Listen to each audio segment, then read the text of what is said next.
السلام علیکم ورحمۃ اللہ وبرکاتہ۔ بسم اللہ الرحمن الرحیم۔ ایک صحابیہ کی دردناک داستان دوستو لازمی سنیے گا۔ دوستو آج سے 1400 سال پہلے رسالت کی ضیاء پاش کرنیں مدینہ منورہ کے افق پر نمودار ہیں۔ لوگ ظلم و ضلالت کے عمیق گڑھوں میں ڈوبے ہوئے تھے، لیکن دیکھتے ہی دیکھتے ایک قلیل سی مدت میں اسلام کی پرنور شعاعوں سے پورا مدینہ روشن ہو گیا، اور اہل مدینہ کا ایمان اس قدر مضبوط ہو گیا کہ مضبوط اور بھاری چٹان آندھی اور طوفان سے اپنی جگہ سے ہل جائے تو ہل جائے، مگر ان کے ایمان کے اپنی جگہ سے ڈگمگانے کا احتمال نہ تھا، اور نہ ان کا تقوی کبھی متزلزل ہوتا تھا۔ رسول اکرم صلی اللہ علیہ وسلم اپنے صحابہ کرام رضوان اللہ علیہم اجمعین کے ساتھ مسجد نبوی شریف میں تشریف فرما ہیں۔ چاروں طرف سے صحابہ آپ کو گھیرے ہوئے ہیں اور آپ ان کے درمیان تشریف فرما ہیں، بالکل ایسے جیسے رات کی تاریکی میں ستاروں کے درمیان خوبصورت چاند سجتا ہے۔ آپ اپنے ساتھیوں کو اسلام کی تعلیمات دے رہے ہیں، ادب و سلیقہ سکھلا رہے ہیں، ان کا تزکیہ فرما رہے ہیں، کیونکہ وہ پہلے کھلی ہوئی گمراہی میں تھے۔ مجلس کے اندر بڑے بڑے جلیل القدر صحابہ کرام بھی موجود ہیں، انصار کے سردار بھی ہیں، علماء اور اولیاء کرام بھی ہیں۔ مجلس بدستور قائم ہے، لوگ آپ صلی اللہ علیہ وسلم سے مسائل پر استفسار کر رہے ہیں کہ اتنے میں ایک با پردہ خاتون مسجد کے دروازے سے داخل ہوتی ہے۔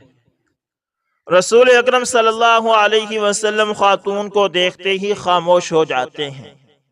صحابہ کرام رضوان اللہ علیہم اجمعین بھی بالکل خاموش ہو جاتے ہیں۔ خاتون چھوٹے چھوٹے قدموں سے آگے بڑھتے ہوئے اور شرم و حیا کی پیکر بنے ہوئے رسول اکرم صلی اللہ علیہ وسلم کے پاس پہنچتی ہے اور آپ کے سامنے کھڑی ہو کر عرض کرتی ہے، اے اللہ کے رسول صلی اللہ علیہ وسلم، مجھ سے زنا سرزد ہو گیا ہے، آپ مجھے پاک کر دیں۔ خوف الہی سے معمور اس خاتون کے اقرار جرم کو سن کر رسول اللہ صلی اللہ علیہ وسلم نے کیا طرز عمل اپنایا؟ کیا آپ نے صحابہ کرام سے فرمایا کہ اس پر گواہ رہو؟ کیا آپ نے اس اقرار جرم کے سبب کسی قسم کی خوشی کا اظہار کیا کہ خاتون نے آ کر خود غلطی کا اعتراف کر لیا؟ نہیں، ہرگز نہیں، بلکہ یہ سن کر رسول اکرم صلی اللہ علیہ وسلم کا چہرہ انور سرخ ہو گیا، ایسا لگتا تھا کہ چہرہ انور سے خون ٹپکے گا۔ پھر آپ صلی اللہ علیہ وسلم نے اپنا چہرہ مبارک دہنی طرف پھیر لیا اور خاموش ہو گئے کہ جیسے آپ نے کوئی بات سنی ہی نہ ہو۔ اس خاتون کی بلند پہاڑوں جیسی ہمت پر نگاہ دوڑائیے کہ کس قدر نیک پاک باز تھی، وہ کس قدر حریص تھی، اس کا ایمان کتنا مضبوط اور راسخ تھا، اس کے جسم کی رگ رگ میں اور خون کے قطرے قطرے میں ایمان کی خوشبو رچی بسی تھی۔ کیا اس خاتون کو یہ گمان تھا کہ چند پندوں نسے پر مبنی کلمات اس کی پاکیزگی اور طہارت کے لیے کفایت کر جائیں گے، یا چند کوڑے برداشت کرنے پر معاملہ رفع دفع ہو جائے گا؟ نہیں، ہرگز نہیں۔ اس خاتون کو اچھی طرح معلوم تھا کہ پاکیزگی و طہارت حاصل کرنے کا مطلب یہ ہے کہ پتھروں کی بارش سے اس کا جسم چھلنی ہو جائے گا، اس کی چمڑی ادھڑ جائے گی، جسم سے خون کے فوارے نکلیں گے اور درد و الم کی تیز لہریں اس کے بدن کے تمام اعضاء کو ایک ایک کر کے توڑ ڈالیں گے۔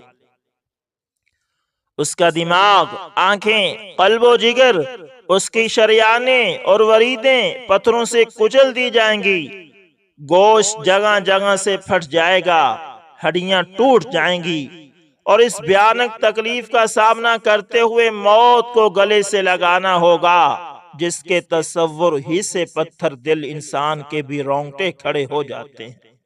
اللہ اکبر! کس قدر جرت مند اور بہادر تھی یہ خاتون!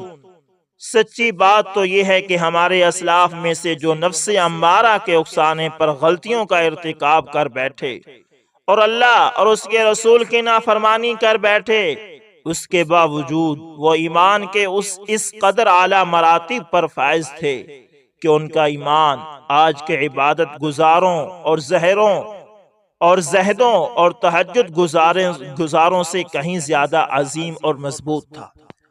بہرحال دوستو، ذکر یہ ہو رہا تھا کہ رسول اکرم صلی اللہ علیہ وسلم نے اس خاتون کے ساتھ کیا طرز عمل اختیار کیا۔ رسول اکرم صلی اللہ علیہ وسلم نے یہ کوشش فرمائی کہ خاتون اپنی بات سے رجوع کر لے، کیونکہ آپ نے صرف اس کے ایک بار کے اعتراف کی بنیاد پر اسے سزا کی مستحق نہیں سمجھا۔ اس کا ایک بار کا اعتراف ایک شہادت کے مترادف تھا، جبکہ حد زنا کے قیام کے لیے کم از کم 4 شہادات کی ضرورت ہوتی ہے۔ حتیٰ کہ اگر تین آدمی شہادت دے دیں اور چوتھا انکار کر دے یا اپنا بیان بدل لے تو حد ساقط ہو جاتی ہے، لیکن اگر زنا کے نتیجے میں عورت کو حمل ہو جائے تو حد جاری کرنے کے لیے یہ دلیل کافی ہے۔ شریعت اسلامیہ نے عملی طور پر تجسس کرنے، کسی کی ٹو میں لگنے، کان لگا کر کسی کی خفیہ باتیں سننے اور مسلمانوں کے عیوب تلاش کرنے سے منع فرمایا ہے۔ چنانچہ نبی اکرم صلی اللہ علیہ وسلم کا ارشاد ہے کہ یا معشر من آمن بلسانہ ولم يدخل الایمان قلبہ لا تغتابوا المسلمین ولا تتبعوا عوراتهم فإنه من اتبع عوراتهم يتبع الله عورته ومن يتبع الله عورته يفضح في بيته۔ اے زبانی ایمان کا دعویٰ کرنے والو جن کا دل نور ایمان سے خالی ہے، مسلمانوں کی غیبت مت کیا کرو اور نہ ان کے عیوب کی ٹو میں پڑا کرو، کیونکہ جو مسلمانوں کے عیوب کی ٹو میں پڑے گا اللہ تعالیٰ بھی اس کے عیوب کی ٹو میں لگ جائے گا، اور جس کے عیوب کی ٹو میں اللہ تعالیٰ لگ جائے ایسے آدمی کو اللہ تعالیٰ رسوا کر دے گا، خواہ وہ گھر کی 4 دیواری کے اندر بند ہی کیوں نہ ہو۔ اور نبی اکرم صلی اللہ علیہ وسلم نے حضرت معاویہ بن ابو سفیان کو نصیحت کرتے ہوئے ارشاد فرمایا انک ان اتبعت عورات الناس افسدتهم او کدت ان تفسدهم۔ اے معاویہ، اگر تم لوگوں کے عیوب کی ٹو میں لگو گے تو انہیں خراب کر دو گے یا خرابی کے قریب کر دو گے، کیونکہ جب ان کے عیوب ظاہر ہو جائیں گے تو وہ کھلم کھلا برائی کریں گے۔ چنانچہ اس عورت نے جس کا تعلق غامدیہ قبیلے سے تھا عرض کی اللہ کے رسول، میری غلطی کی وجہ سے ایک نئی روح دنیا میں آنے والی ہے، میں حاملہ ہوں۔ آپ صلی اللہ علیہ وسلم نے فرمایا اذهبی حتی تضعی طفلک ثم ارجعی، جاؤ جب تمہارے بچے کی ولادت ہو جائے تب آنا۔ نبی کریم صلی اللہ علیہ وسلم کتنے مہربان ہیں دوستو۔ آپ جانتے ہیں کہ اس بچے کا کیا قصور، اس لیے خاتون کو واپس جانے کا حکم دیا، کیونکہ بچے کا تو قصور نہیں، وہ خاتون چلی گئی۔ جب بچے کی ولادت ہو گئی تو رسول اکرم صلی اللہ علیہ وسلم کی خدمت میں دوبارہ حاضر ہوئی۔ اوپر بیان کردہ واقعے میں چند باتیں بطور خاص قابل توجہ ہیں۔ جنین، مادر رحم کا بچہ، جنین کی جان کا تحفظ۔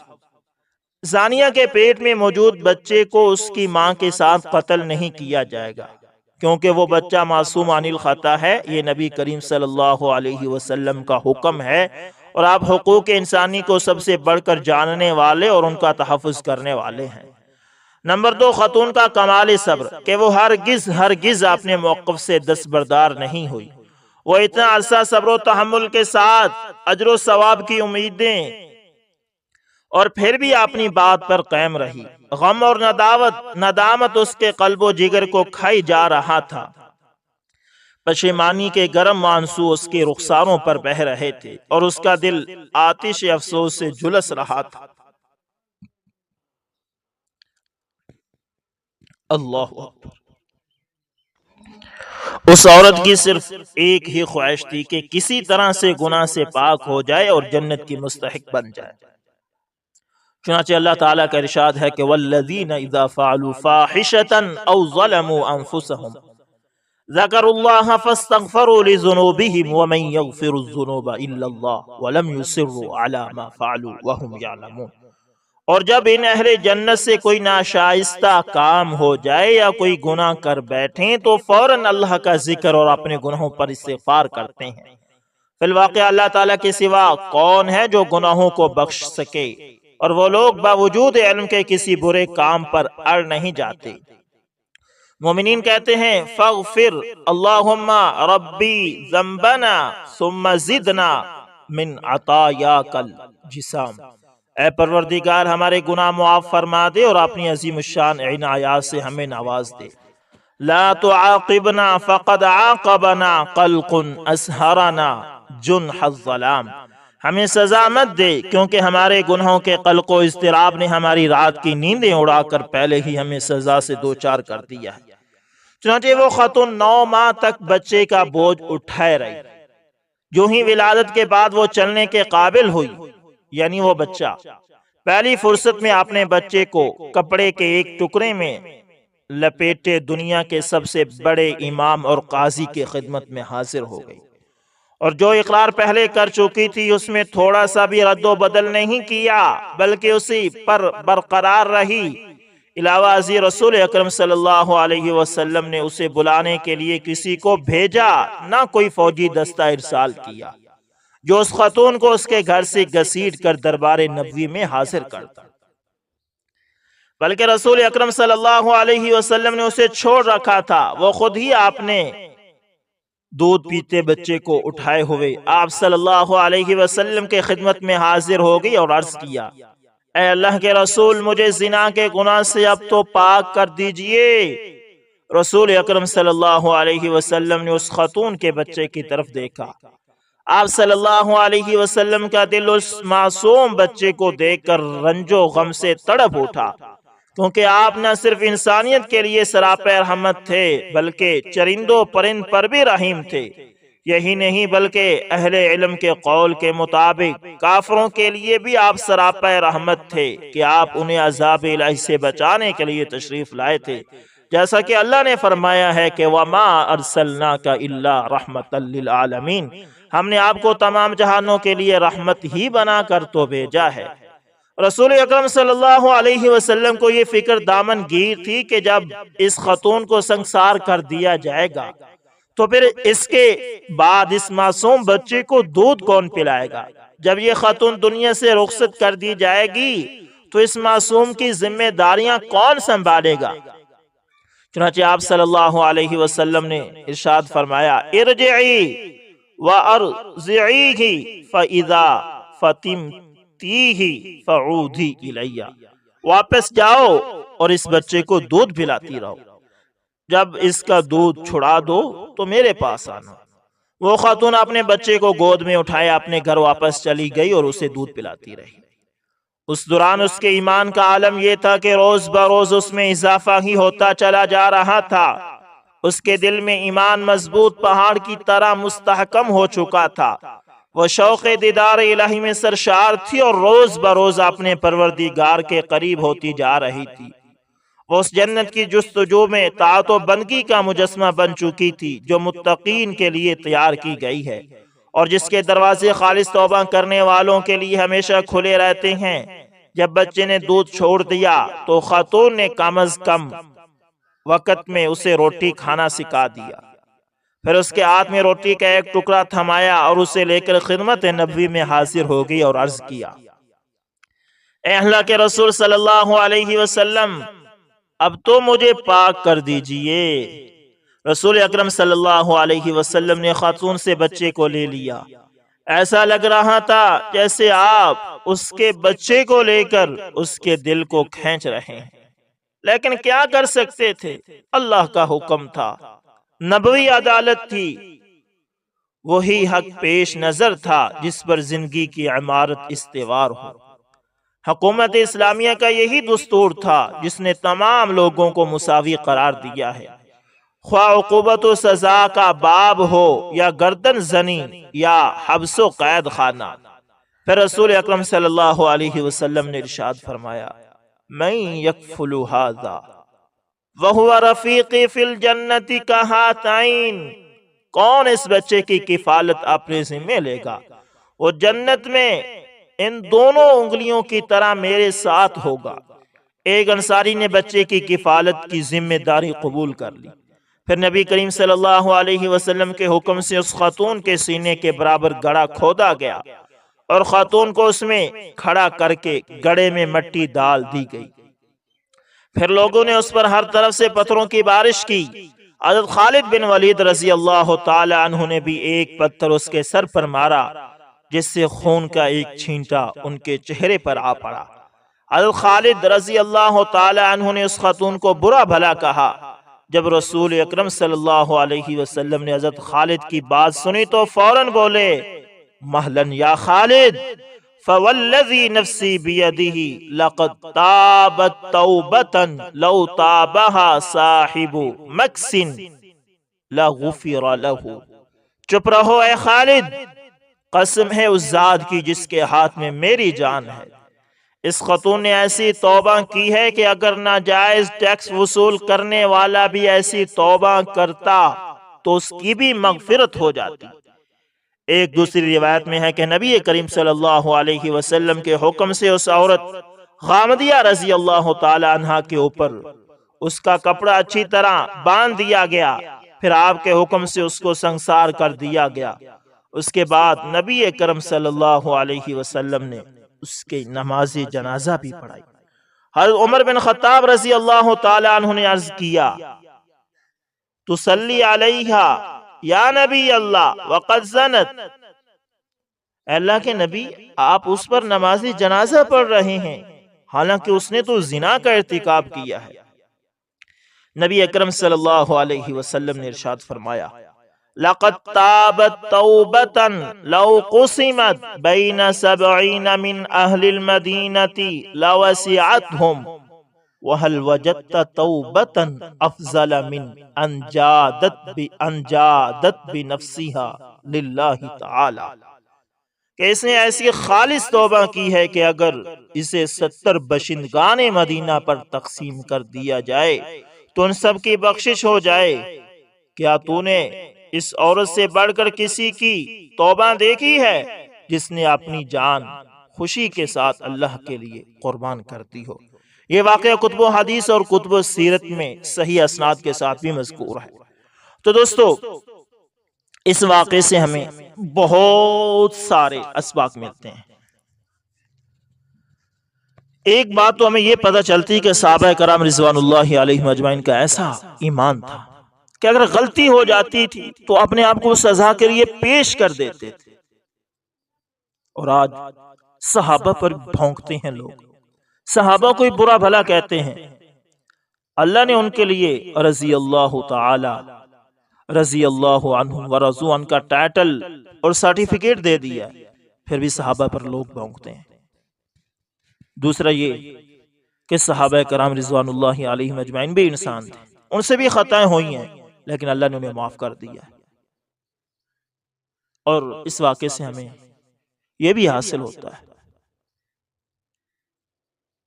کہ اللہ تعالیٰ کی حدود اس کو قائم کرنے میں برابری کو دیکھا جاتا ہے، کسی بڑے چھوٹے کا لحاظ نہیں کیا جاتا۔ دوسرا یہ ہے کہ صحابہ کرام رضوان اللہ علیہم اجمعین دین کی خاطر اپنی جان کی بھی بازی لگا دیتے تھے۔